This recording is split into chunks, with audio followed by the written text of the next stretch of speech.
రేపు వసంత పంచమి, శుక్రవారం సరస్వతీదేవి పుట్టినరోజు. పిల్లలున్న తల్లిదండ్రులు పాటించాల్సిన నియమాలు. ఈ నెల జనవరి 23వ తేదీ శుక్రవారం నాడు వసంత పంచమి వచ్చింది. ఈ రోజునే సరస్వతీదేవి జన్మించింది.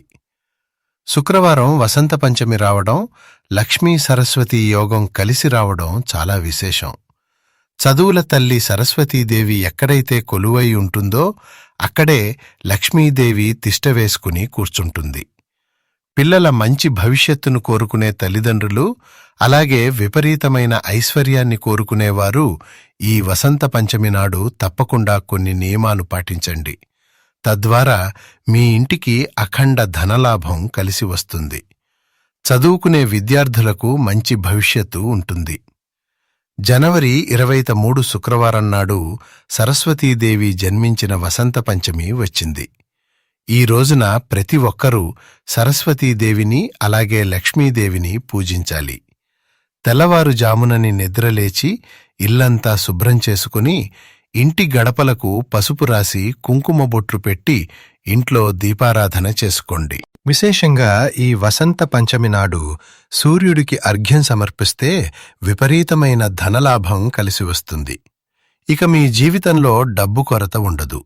అలాగే ఈ వసంత పంచమి నాడు ఉదయం స్నానం చేసేటప్పుడు నీటిలో కొంచెం రాళ్ల ఉప్పు వేసి స్నానం చేయండి.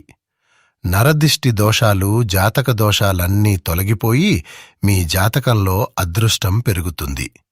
ఈ రోజున ప్రతి ఒక్కరూ పసుపు రంగు వస్త్రాలు ధరించండి.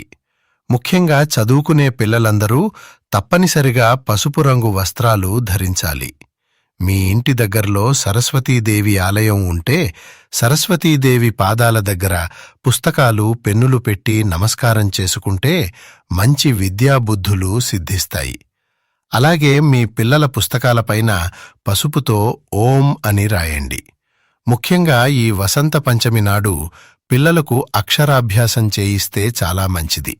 అలాగే చిన్నపిల్లలను బడిలో చేర్పిస్తే చాలా మంచిది. అలాగే చదువుకునే విద్యార్థులు కొత్త కోర్సుల్లో చేరాలనుకుంటే ఈరోజు చాలా ఉత్తమమైన రోజు. పిల్లలున్న తల్లిదండ్రులు ఈరోజు తప్పనిసరిగా సరస్వతీదేవిని పూజించాలి.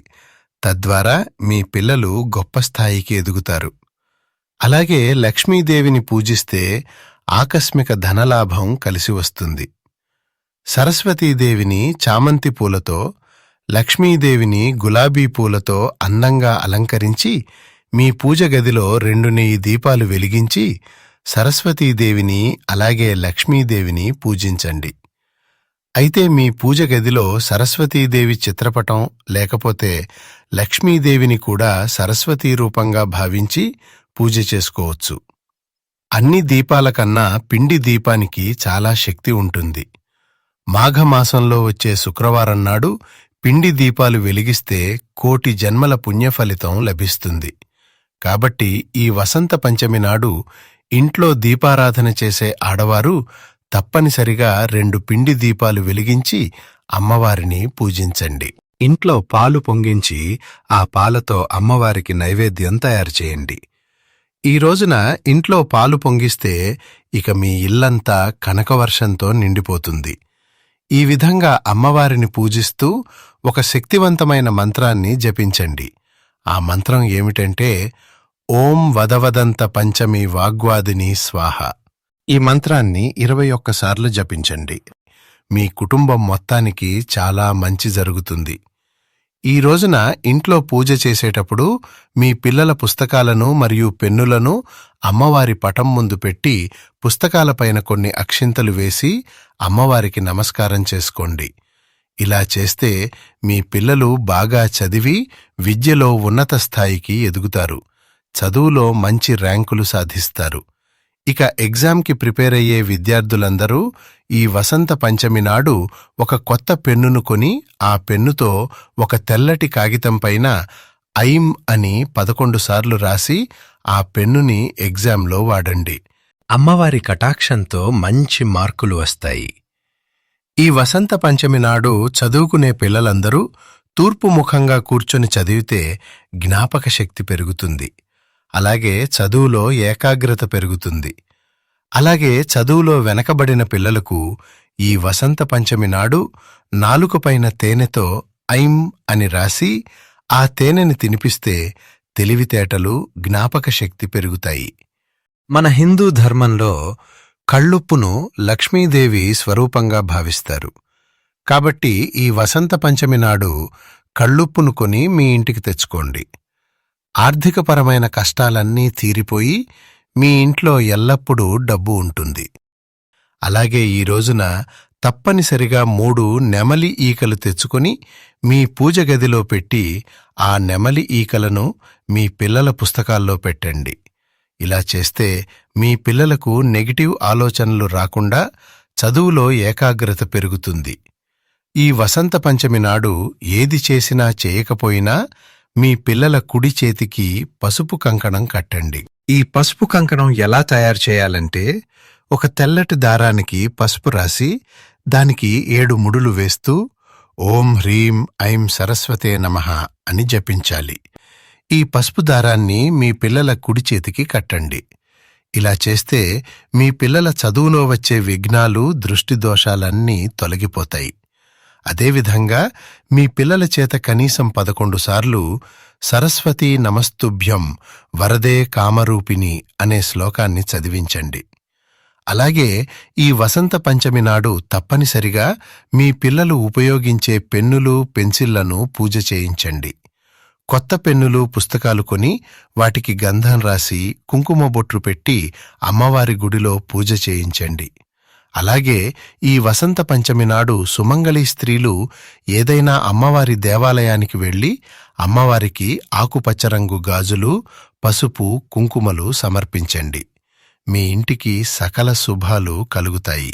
ఇక స్వస్తిక్ గుర్తులో దేవతలు నివసిస్తారు కాబట్టి ఈ వసంత పంచమి నాడు, అందులోనూ శుక్రవారం కలిసి వచ్చిన శుభవేళ, మీ ఇంటి గుమ్మం బయట గంధంతో స్వస్తిక్ గుర్తులు వేయండి. ఇక మీ ఇంట్లో లక్ష్మీదేవి స్థిరంగా ఉంటుంది. అనవసరపు ఖర్చులు తగ్గి మీ ఇంటి ఆదాయం పెరుగుతుంది. ఇక శాస్త్రాల ప్రకారం ఈ వసంత పంచమి రోజున ఎన్నో శుభముహూర్తాలు ఉంటాయి. కాబట్టి ఈ రోజున శుభకార్యాలు నిర్వహిస్తే చాలా మంచిది.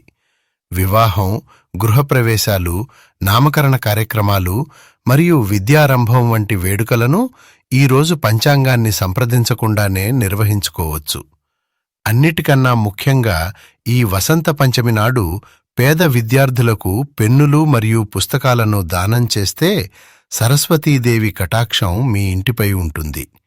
అలాగే పేద విద్యార్థులకు లేదా బ్రాహ్మణులకు డబ్బును దానం చేయండి. ఇక మీ భర్త ఆదాయం విపరీతంగా పెరిగి మీ భర్తకు బాగా కలిసి రావాలంటే ఈ వసంత పంచమి నాడు మీ పూజ గదిలో ఉన్న లక్ష్మీదేవి చిత్రపటం ముందు 5 తమలపాకులను పెట్టి పూజ చేసుకోండి. పూజ పూర్తయిన తర్వాత ఈ తమలపాకులను మీ బీరువాలో కాని మీ పర్సులో కాని పెట్టుకోండి. తమలపాకులు విపరీతమైన ధనాన్ని ఆకర్షిస్తాయి. కాబట్టి ఈ పరిహారాన్ని పాటిస్తే మీ భర్త ఆదాయం విపరీతంగా పెరిగిపోతుంది. గోమాతలో 33 కోట్ల మంది దేవతలు కొలువై ఉంటారు. కాబట్టి ఈ వసంత పంచమి నాడు గోమాతకు అరటిపండ్లు తినిపించి నమస్కారం చేసుకుంటే సకల దేవతల ఆశీర్వాదం మీ ఇంటిపై ఉంటుంది. తులసి మొక్కలో లక్ష్మీదేవి నివసిస్తుంది. కాబట్టి శుక్రవారం నాడు, అందులోనూ వసంత పంచమి కలిసి వచ్చిన పర్వదినాన తులసి మొక్కను ముట్టుకుంటే చాలు అఖండ కుబేర రాజయోగం కలిసి వస్తుంది. తులసి కోటలో నెయ్యి దీపాలు వెలిగించి తులసికి ప్రదక్షిణలు చేస్తే మీ మనసులో ఏది కోరుకున్నా ఆ కోరిక వెంటనే నెరవేరుతుంది. అలాగే ఈ రోజున సాయంత్రం సమయంలో మీ పిల్లల చేతుల మీదుగా తులసి కోట ముందు నెయ్యి దీపం వెలిగించి 3 ప్రదక్షిణలు చేయించండి. ఇలా చేస్తే మీ పిల్లలు చెడు సహవాసాలకు దూరంగా ఉంటారు. పిల్లలకు మంచి సంస్కారం, వినయం పెరుగుతుంది. మీ పిల్లల జాతకంలో గురు కటాక్షం ఉంటేనే మీ పిల్లలకు మంచి భవిష్యత్తు ఉంటుంది. కాబట్టి ఈ వసంత పంచమి నాడు పిల్లల బడిలో ఉండే ఉపాధ్యాయులకు మీ పిల్లల చేతుల మీదుగా అరటి పండ్లను పంచిపెట్టండి. ఇలా చేస్తే మీ పిల్లలకు మంచి భవిష్యత్తు ఉంటుంది.